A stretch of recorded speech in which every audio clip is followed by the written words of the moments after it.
नमस्कार विद्यार्थी मित्रांनो, आपण सेकंड लेसनला सुरुवात केलेली आहे सायन्सच्या periodic classification of elements.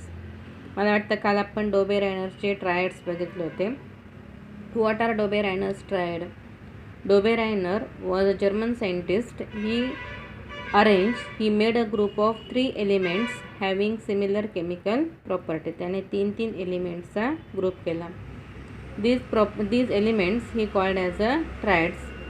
He arranged these elements according to their increasing atomic mass, and he shows that then he tries to show that the atomic mass of the first element was approximately equal to the average of atomic masses of the first and third element. आता याच्यासाठी याने example दिले बघा. कोणते आहे? Lithium, sodium आणि potassium हे पहिले एक्झाम्पल आहे. दुसरं एक्झाम्पल दिलं त्याने कॅल्शियम, स्ट्रॉन्शियम आणि बेरियम. आणि तिसरं एक्झाम्पल दिलं त्याने क्लोरीन, ब्रोमीन आणि आयोडीन. यांचे ॲटॉमिक मासेस आपल्याकडे आहेत. लिथियम, सोडियम आणि पोटॅशियम. लिथियमचा ॲटॉमिक मास आहे 6.9, सोडियमचा ॲटॉमिक मास आहे 23 आणि पोटॅशियमचा आहे 39.1. कॅल्शियमचा ॲटॉमिक मास आहे 40.1. स्ट्रॉन्शियमचं ॲटॉमिक मास आहे 87.6 आणि बेरियमचं ॲटॉमिक मास आहे 137.3.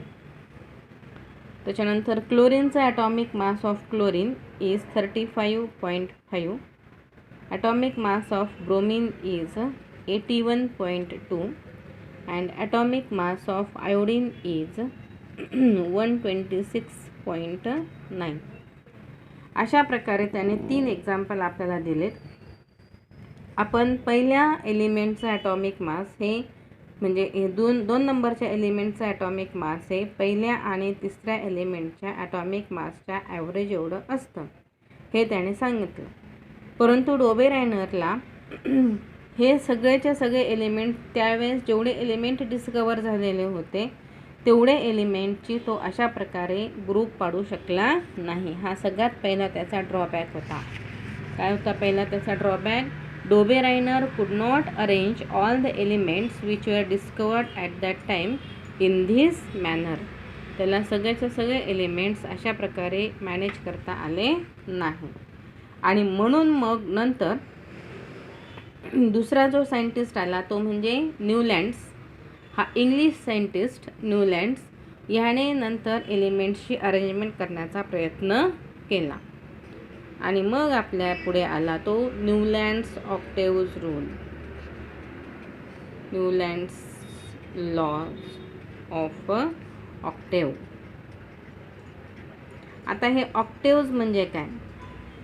आपल्याला म्युझिक माहिती आहे. म्युझिकमधले 7 सूर आपल्याला माहिती आहे. सा, रे, ग, म, प, ध, नी आणि नंतर पुन्हा काय येतो? सा येतो.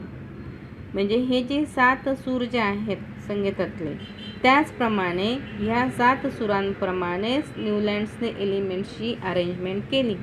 त्याने पण तेच सांगितलं की properties of elements are the functions are due to their atomic masses. हेच सांगितलं न्यूलँड्सने पण. आणि त्याच्या काळात जेवढे 56 एलिमेंट्स डिस्कवर झालेले होते, किती एलिमेंट्स होते न्यूलँड्सच्या काळामध्ये? 56 एलिमेंट्स होते. त्या 56 एलिमेंट्सला त्याने अशा प्रकारे अरेंजमेंट केली की according to their increasing atomic masses.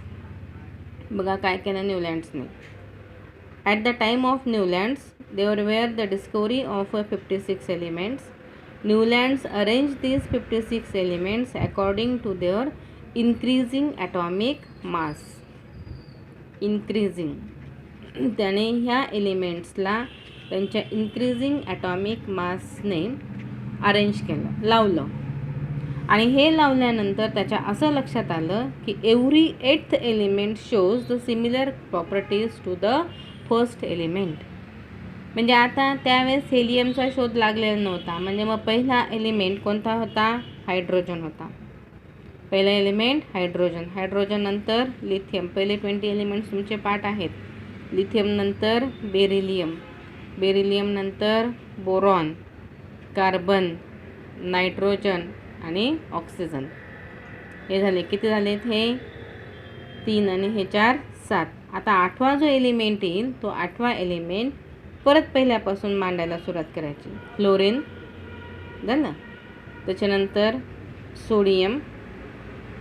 आता तुम्ही म्हणाल की आपला जो इनर्ट गॅस आहे त्याच्या काळामध्ये, न्यूलँड्सच्या काळामध्ये इनर्ट गॅसची सुद्धा डिस्कवरी झालेली नव्हती. त्याच्यामुळे इनर्ट गॅस जो आहे तो आता याच्यामध्ये नाही. हेलियम, निऑन, अर्गॉन, क्रिप्टॉन हे जे इनर्ट गॅसेस आहेत हे इनर्ट गॅसेस याच्यामध्ये नाहीत.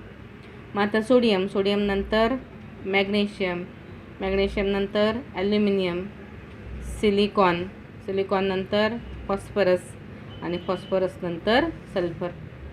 सल्फर याचा ॲटॉमिक नंबर आपल्याला माहिती आहे किती आहे? 16. 16 नंतर ॲटॉमिक नंबर किती असलेला? 17 असलेला क्लोरीन.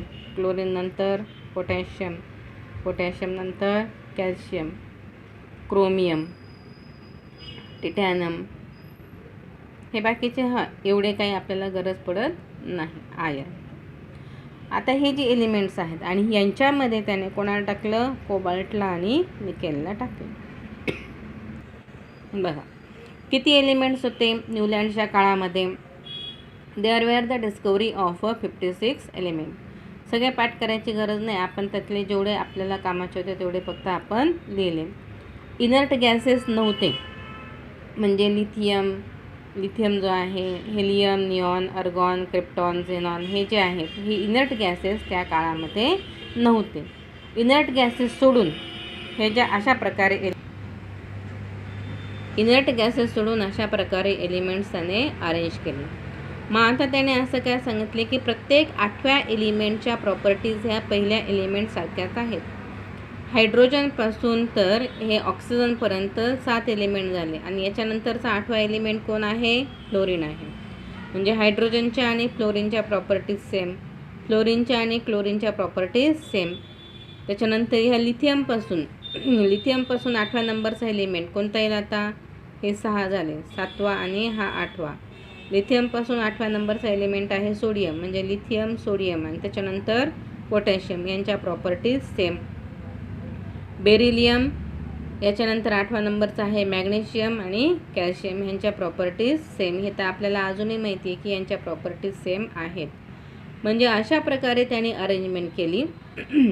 आणि ही अरेंजमेंट कशासारखी आहे? तीच अरेंजमेंट इज जस्ट लाईक जे नोट्स आहेत, नोट्स इन द म्युझिक. म्युझिकमध्ये जे काही नोट्स आहेत त्यांच्यासारखी ही अरेंजमेंट्स आहे. आणि म्हणून याला काय म्हणायचं? Newlands octaves rule. आता हे ऑक्टेव्ज रूल काय आहे न्यूलँडचा? Newland arrange elements discovered at that time. किती एलिमेंट्स होते? 56 एलिमेंट्स होते. Discovered at that time in the according to their increasing atomic masses. He observed that every 8th element shows the similar chemical properties of the first element, and this law is called as a Newland's octaves law. याच लॉला काय म्हणायचं? Newlands ऑक्टेव्ज law म्हणायचं. सोपा law आहे. परंतु आता हे न्यूलँड्सने जी arrangement केलेली होती ती अरेंजमेंट ही फक्त त्याची करेक्ट तंतोतंत अरेंजमेंट फक्त कुठपर्यंत होती? कॅल्शियमपर्यंतच होते. हे सगळ्यात महत्त्वाचं. आता याचे ड्रॉबॅक बघायचे आपल्याला. न्यूलँड्सच्या ऑक्टेव्ह लॉचे ड्रॉबॅक बघायचे. ड्रॉबॅक म्हणजे त्याच्या चुका. तो कुठे कमी पडला? At the time of Newlands there was a discovery of 56 elements, but out of which Newland can arrange only the elements up to calcium. फक्त तो कुठपर्यंत अरेंजमेंट करू शकला? फक्त कॅल्शियमपर्यंतच अरेंजमेंट करू शकला. बाकीची अरेंजमेंट त्याने केलेली आहे पण सगळ्याच्या सगळ्या सेम प्रॉपर्टीज दाखवत नाही. आता इथे बघितलं आपण शेवटच्या कॉलममध्ये ऑक्सिजन आहे, सल्फर आहे, पण मध्येच इथं काय घुसलं आहे? आयर्न. हे दोन्ही पण नॉन मेटल आहे आणि आयर्न काय आहे? मेटल आहे. इकडे बघितलं आपण हायड्रोजन, फ्लोरीन, क्लोरीन हे आहे, पण कोबाल्ट आणि निकेल कोबाल्ट आणि निकेल हे दोन्ही पण कोणते सबस्टन्स आहे? मॅग्नेटिक सबस्टन्सेस आहे आणि ह्यांच्या प्रॉपर्टी कोणासारख्या आहेत? आयर्नसारख्या आहेत. तरीसुद्धा ते कोणत्या ग्रुपमध्ये आहेत? हॅलोजन ग्रुपमध्ये आहेत. हायड्रोजन, फ्लोरीन, क्लोरीन हा हॅलोजनचा ग्रुप आहे. त्यांच्यामध्ये कोबाल्ट आणि निकेल आहे. म्हणजे तो अरेंजमेंट केली त्याने, पण त्याची करेक्ट अरेंजमेंट कुठपर्यंत होती? Only up to calcium. Newlands can arrange the elements only up to calcium. After that the law cannot holds good for all the elements. नंतर मात्र तो जो लॉ होता सगळ्या एलिमेंट्ससाठी ट्रू झाला नाही. Because iron is the metal, oxygen and sulfur are non-metal. They have no similar chemical property. Then fluorine and chlorine and cobalt and nickel, they also don't have the similar chemical properties. अशा प्रकारे. आणि इथे cobalt आणि निकेलला he put किंवा he place cobalt and nickel in the one column only. एकाच कॉलममध्ये 2 element त्याने टाकून दिले. मग इथं कोबाल्ट ठेवला असेल तर निकेल ठेवला असा, पण तसं पण त्याने केलं नाही. He place 2 elements in the one column only. These are the drawbacks of Newlands octaves rule. आणि त्याच्यानंतर अजून न्यूलँड्सच्या काळापर्यंत इनर्ट गॅसेसची डिस्कवरी झालेली नव्हती. Inert gases were yet not discovered at the time of Newlands. त्याने त्यांच्यासाठी रिकामी जागा सोडली नाही. The properties of new elements discovered later on did not fit in the Newlands laws of octave. नवीन जे काही एलिमेंट्सचा शोध लागला ते एलिमेंट्स ह्या न्यूलँड्सच्या ह्या टेबलमध्ये फिट करता आले नाही. नवीन समजा इनर्ट गॅसेसचा शोध लागला असेल, त्यांना कुठे मांडायचं? त्यांना हायड्रोजनच्या खाली, लिथियमच्या खाली, बेरियमच्या, बोरॉनच्या कुठे मांडायचं हे मात्र न्यूलँड्सला सांगता आलं नाही. These are the drawbacks of Newlands octave rule. Rule कळला का? न्यूलँड्सचा काय आहे? Newlands arrange the elements according to their increasing atomic masses. Then he found that every 8th element shows the similarity किंवा similar chemical properties to the first element. This law of Newland is called as a Newland's octaves rule.